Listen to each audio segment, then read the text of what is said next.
First at 11, Boston City Councilor Michael Flaherty is not running for re-election after 2 decades in office. He made that announcement hours after the president of the city council shared this letter calling out 2 other members of the council.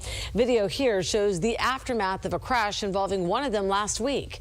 Thanks for joining us tonight. I'm Vanessa Welch. And I'm Mark Ockenblum. In the letter, City Council President Ed Flynn said the residents of Boston deserve leaders who respect their constituents and take their responsibilities seriously.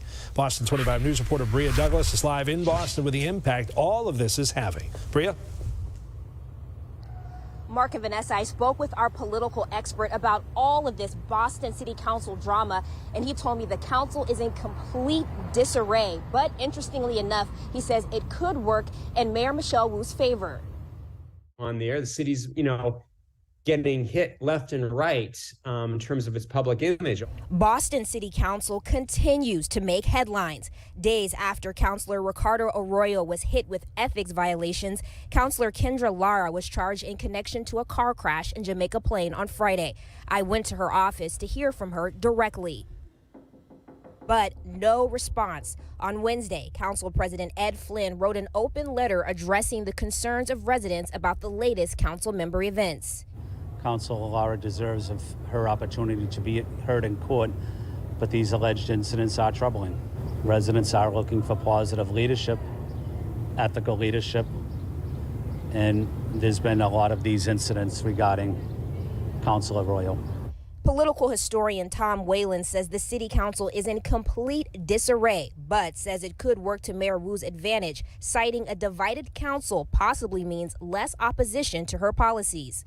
In a strange way, this probably strengthens Mayor Wu's hand here, because whenever you have in a government body a legislature coming apart at the seams, which this seems to be that kind of situation, the executive always benefits politically. Boston City Council is no stranger to controversy. Long before these latest incidents, we've seen years of tension amongst members. You can't get along, why should we expect the city of Boston to? With some members of color alleging bullying and racism at city council meetings. What the do I have to do in this council in order to get respect as a black woman? There are a lot of issues kind of percolating to the surface now that have not been addressed over the decades, including, income inequality, housing, policing matters, and, ethics among administrative and government officials.